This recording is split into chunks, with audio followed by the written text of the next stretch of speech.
Baseball fans, you're watching On Deck with Tyler Redmond. Welcome into On Deck. As always, thank you so much for checking out the channel. I do appreciate it. While you're here, do me a favor, like this video, subscribe to this channel, and hit the bell for notifications so that you can stay updated with everything going on here at On Deck, and of course, with the Atlanta Braves. Today, we have some unfortunate news coming out of Atlanta, of course, surrounding Max Fried. Now, Max Fried hasn't quite been himself all year long. He's been battling injuries all year long. Early in the year, he suffered a groin strain that took him out for a couple of weeks. Well, today we're learning that he has yet another injury that's going to keep him out even longer. This is from Mark Bowman this morning. Max Fried is back on the injured list with an ailment that will sideline him much longer than the groin strain he suffered on opening day. Fried was placed on the injured list Tuesday with a left forearm strain, and Atlanta recalled lefty Danny Young from AAA Gwinnett. It's too early to know how long Fried will be out of the Braves rotation, but because he will be shut down from throwing for at least a couple of weeks, he will need at least a month to build himself back up after he is cleared to begin throwing again. Now, I want to pause there for just a second, and I want to give you an idea of what this timetable looks like. Of course, today is May 9th. Mark Bowman is talking about a couple of weeks from now is when Fried will begin throwing again to build himself back up. At the earliest, 2 weeks from now would be May 23rd. A month later would be June 23rd. That is the earliest you can expect Fried back on the Major League mound. Now, do I think it'll be June 23rd exactly? No, I don't. That's assuming all things are positive and that we have a clear diagnosis as to exactly what this is and everything goes perfectly sound. You can never expect that, but again, the earliest that Fried is likely to be on the mound again would be about June 23rd. Now, for perspective, the All-Star break is July 10th. It starts July 10th. So we would essentially be getting Max Fried back at the earliest a couple of weeks before the All-Star break. Now, what really makes this almost disastrous, or what could be disastrous for the Braves, is that Kyle Wright is in seemingly the same boat, because Kyle Wright is also sidelined with shoulder inflammation, and just like Max Fried, he's going to need at least a month to build his arm back up once he is cleared to throw again as well. So two of the biggest pitchers in the Braves starting rotation are sidelined right now. What does that leave the Braves with? Well, of course, you have Spencer Strider, Charlie Morton, and Bryce Elder still in the Braves rotation. They haven't gone anywhere. They're still a 1-2-3 punch that can compete with anybody. But what about that fourth and fifth spot? That's where things are going to get interesting, and that's where a lot of you guys are going to get, I would even say, excited about it in some way, form, or fashion. You never want it to happen, but being that someone like Michael Soroka is in this conversation, a lot of you guys are going to have some excitement to see Michael Soroka back.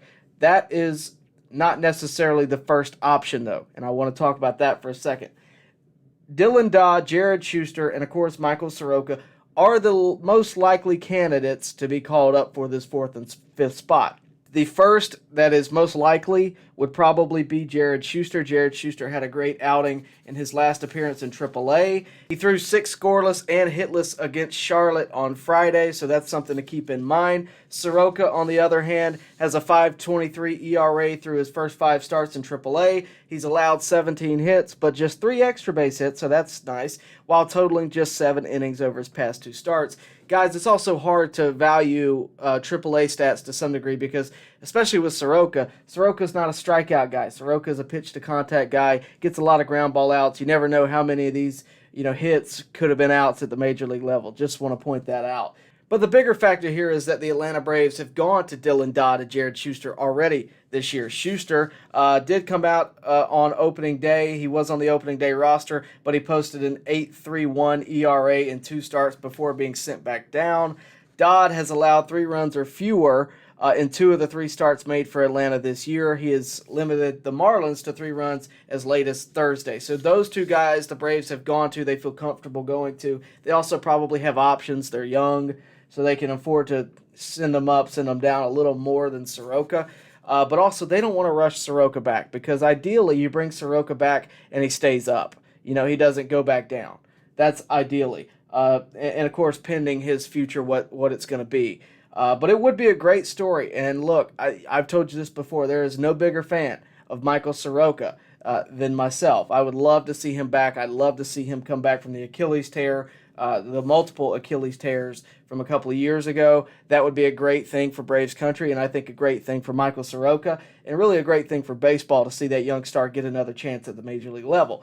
That all being said, the most likely scenario for this starting rotation right now is you go with Strider, Morton, Elder, Dodd, Schuster, at least for the time being. Now, the way Soroka folds into this is if Dodd or Schuster doesn't work out in the course of the next month or so, because at that point you may see Soroka have a spot start or given the ball for a day or whatever the case may be. You may see that because the Braves are about to be really tested in the pitching department. They're going to have to use any arm they got that can compete. Soroka, if nothing else, can compete. So we'll see what happens, but it's something to keep an eye on. Of course, you never want to see someone like Max Fried or Kyle Wright be sidelined with an injury, but that's where we are right now. They're going to be out until the All-Star break or until right before the All-Star break. So the Braves, luckily, have a 7-game lead in the NL East. That's what the good news is.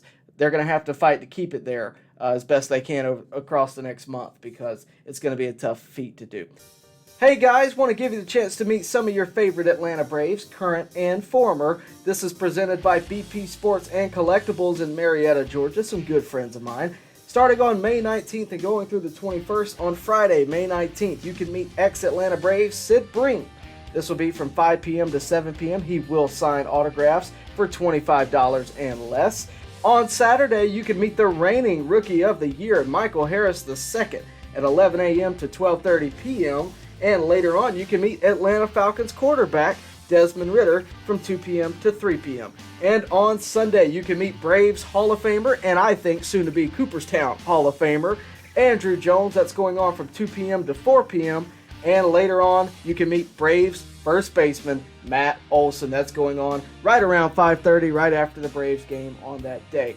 The guys, they will all sign autographs. They will all take a picture with you for the right price. But those guys are good friends of mine, and it's a great opportunity for you to meet some of your favorite players. So again, that is BP Sports and Collectibles. This will be, though, at Union Hall Event Center, 1032 South Marietta Parkway Southeast, Marietta, Georgia. Now, we again have been partnered up with our friends at FOCO all year long and will continue to be. And in case you did not know, FOCO is a leading manufacturer of sports and entertainment merchandise celebrating more than 20 years in the industry. So make sure to click the link in the description below to take a look at their collection.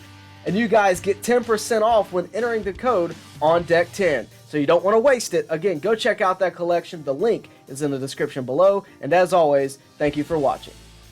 Baseball fans, make sure you like and share this video and subscribe to this channel. As always, thank you for your support.